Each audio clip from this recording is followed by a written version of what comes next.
Fascist ইউনূসকে ক্ষমতা থেকে হটিয়ে জঙ্গি সন্ত্রাসী অস্ত্রধারীর হাত থেকে অস্ত্র উদ্ধার করে মানুষের জীবনে শান্তি নিরাপত্তা ফিরিয়ে আনার জন্য দেশবাসী সকলে যে যেখানে আছেন সকল শ্রেণী পেশা দল মত নির্বিশেষে যারা স্বাধীনতায় বিশ্বাস করেন, যারা মুক্তিযুদ্ধের চেতনায় বিশ্বাস করেন, যারা অসাম্প্রদায়িক চেতনার বাংলাদেশ গড়ে তুলতে চান, বাংলাদেশের ভবিষ্যৎ উজ্জ্বল হোক, সুখী সমৃদ্ধ জাতি গড়ে উঠুক, উন্নত বাংলাদেশ গড়ে উঠুক, যারা চান তাদের সবাইকে আমি ঐক্যবদ্ধ হয়ে আগামীকালের কর্মসূচি সফল করা এবং এরই ধারাবাহিকতায় ইউনূসের পতন না হওয়া পর্যন্ত এই আন্দোলন অব্যাহত রাখার জন্য আমি আহ্বান জানাচ্ছি। বাংলার জনগণ আমাদের সাথে আছে, ইনশাআল্লাহ জয় বাংলাদেশের জনগণের হবেই।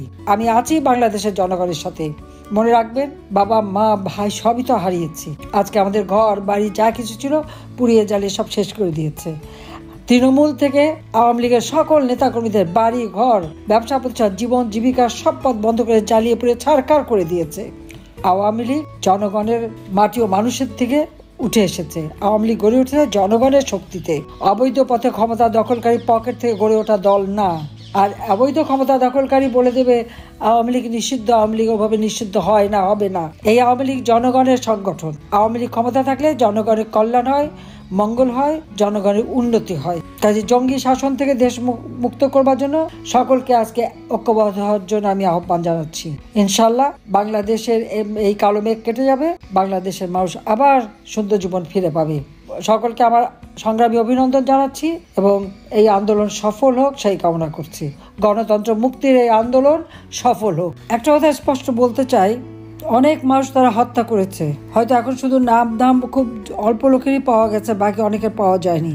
বহু লাশ বুড়িগঙ্গা, শীতলক্ষা, তুরাগ নদীতে ভেসে গেছে। বহু মানুষকে আগুন দিয়ে পুড়িয়ে হত্যা করা হয়েছে। আর জেল জুলুম অত্যাচারে তো সীমাহীন। আর এই কয়দিনে একের পর এক আমার ছাত্রলীগ, আওয়ামী লীগ, যুবলীগ এবং আমাদের সহযোগী সংগঠনের অগণিত নেতাকর্মীকে গ্রেপ্তার করা, শুধু গ্রেপ্তার করছে না, গ্রেপ্তার করার পর তাদেরকে মারধরকে অমানবিক নির্যাতন চালাচ্ছে। আমি সাবধান করে দিচ্ছি, যারা নির্যাতন করছেন ভুলে যাবেন না এই বাংলাদেশে আপনাদেরও দেশ। আজকে একটা পরিবারের উপর আপনারা হামলা করেন, কি মব ভায়োলেন্স, তার সাথে আবার জোটে পুলিশের লজ্জা করে না? যারা মেরে পা বেঁধে ঝুলিয়ে রেখেছিল রক্ষা করতে কে গিয়েছিল? আমরাই রক্ষা করতে যে উল্টা আমরা অভিযুক্ত। আর যারা এই পুলিশকে হত্যা করলো তাদের কিন্তু দায় মুক্তি দেওয়া হয়েছে। এবং কে দিয়েছে? ওই ডক্টর মোহাম্মদ ইউনূস ক্ষমতা দখল করে দিয়েছে। তার কারণটা কি? কারণ এটা তার পরিকল্পনায় ছিল। এটা একটা মেট্রোপলিস ডিজাইনের অংশ। আমাদের নামে মিথ্যা নানা ধরনের ভিডিও বানিয়ে, এটা বানিয়ে ওটা বানিয়ে তারা অপপ্রচার চালাচ্ছে। কিন্তু বাংলাদেশের মানুষের উপর আবার আস্তে আস্তে বিশ্বাস আছে যে এই সমস্ত অপপ্রচারে তারা কান দেবেন না। একদিকে যেমন পুলিশ হত্যা করে পুলিশের একেবারে মোরালিটি ভেঙে দিয়েছে, সিভিল প্রশাসনের একই অবস্থা। এই অবস্থায় কোনো দেশ চলতে পারে না। আইনের শাসন নাই, মানুষের জীবনের নিরাপত্তা নাই, আর কথায় কথায় গ্রেপ্তার আর মামলা। যে পরিমাণ মামলা ইউনূস দিয়েছে সকলের বিরুদ্ধে, আর যত মিথ্যা অপবাদ ছড়ানো, এই মিথ্যা অপবাদ ছড়িয়ে একবার মানুষকে বোকা বানিয়েছে, ভবিষ্যতে আর পারবে না। এটা তার মাথায় রাখা উচিত। আজকে ইউনূসকে জবাব দিতে হবে যে আওয়ামী লীগের কত নেতা কর্মী, পুলিশ, আনসার এদেরকে গুম করেছে, তার জবাব দিতে হবে।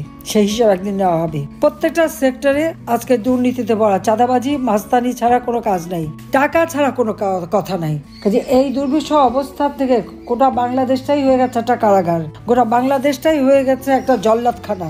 আয়নাঘর করতো, এখন গোটা বাংলাদেশই তো আয়নাঘর।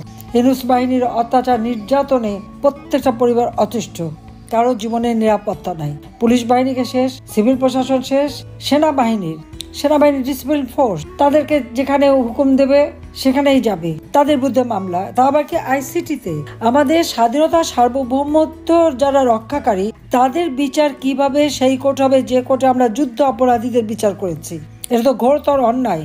স্বাধীনতা সার্বভৌমত্বের প্রতি বৃদ্ধাঙ্গুষ্টি দেখানো, স্বাধীনতা সার্বভৌমত্ব নষ্ট করা। আজকে সেনাবাহিনীকে দুর্বল করার অর্থ কি দাঁড়াচ্ছে? যতগুলি অফিসার, 29 জন অফিসারের বিরুদ্ধে মামলা, আরো নাকি 65 জনের তালিকা হচ্ছে। আবার নাকি সেনাপ্রধান আর তাদের বিরুদ্ধে মামলা করার জন্য নাকি আবার হুকুম জারি করছে আবার ইউনূসের দল। তো এদেশের স্বাধীনতা সার্বভৌমত্ব রক্ষা করবে কে? ওই ইউনূসের সেই মিলিশিয়া বাহিনীর জঙ্গি উপদেষ্টা, তার হাতে করা অবৈধ কতগুলি অস্ত্র আর কয়টা জঙ্গিদের দিয়ে করবে। দেশকে এই ধ্বংসের কিনারা থেকে বাঁচাবার জন্য সমস্ত রাজবন্দীদের মুক্তি দেওয়া, সেনা অফিসারদের বিরুদ্ধে সমস্ত এবং পুলিশ অফিসারদের বিরুদ্ধে, তারপর সিভিল প্রশাসনের বিরুদ্ধে যত মামলা দিয়েছে সমস্ত মামলা প্রত্যাহার করতে হবে এবং যাদেরকে গ্রেপ্তার করেছে তাদের মুক্তি দিতে হবে। আওয়ামী লীগ সহ মুক্তিযোদ্ধা এবং স্বাধীনতার সপক্ষ শক্তি যারা কারাগারে বন্দী সকলে মামলা প্রত্যাহার করতে হবে এবং তাদের মুক্তি দিতে হবে।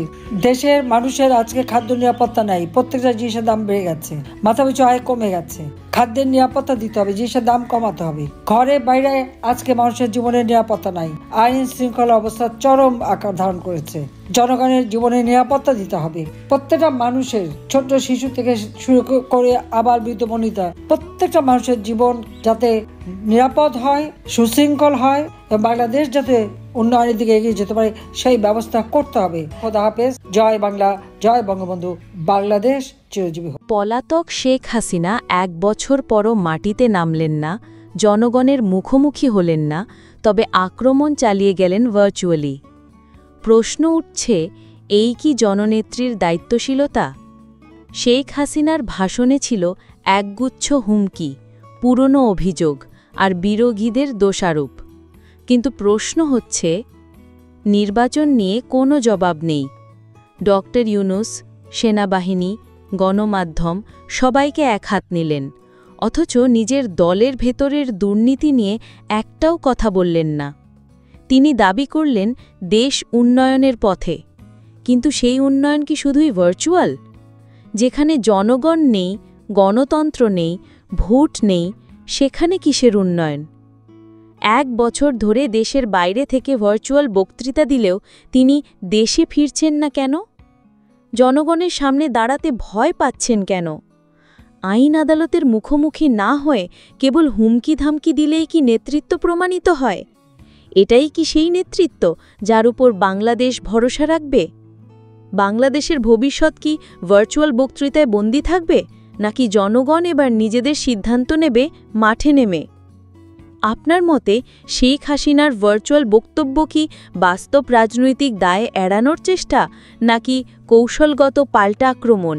তো আজকে এই পর্যন্তই, কিন্তু প্রশ্নগুলো এখানেই শেষ নয়। এই দেশ, এই রাজনীতি, এটা আমাদের সবার। আপনি, আমি, আমরা সবাই মিলে গড়ে তুলব সচেতনতার একটা মঞ্চ। আপনার ভাবনা, আপনার চিন্তা এবং আপনার মতামত আমাদের দরকার। তাই কমেন্টে লিখে জানান এই মুহূর্তে আপনি কি ভাবছেন এবং আপনি কোন দিকে তাকাচ্ছেন। রিপাবলিক অ্যান্ড পলিটিক্স কেবল খবর বা বক্তব্যের জায়গা নয়, এটা একটা ভিন্ন মতের প্ল্যাটফর্ম। এখানে প্রশ্ন করার সাহস আছে, সত্যের পেছনে ছুটে চলার স্পর্ধা আছে। চ্যানেলটি ভালো লাগলে অবশ্যই সাবস্ক্রাইব করে পাশে থাকুন, কারণ একটা ক্লিকেই হতে পারে হাজারো অন্ধকার ভেদ করে আলো খোঁজা শুরু। ফিরছি পরের পর্বে আরও খোলামেলা বিশ্লেষণ নিয়ে। সে পর্যন্ত সবাই ভালো থাকুন, সুস্থ থাকুন। আল্লাহ হাফেজ।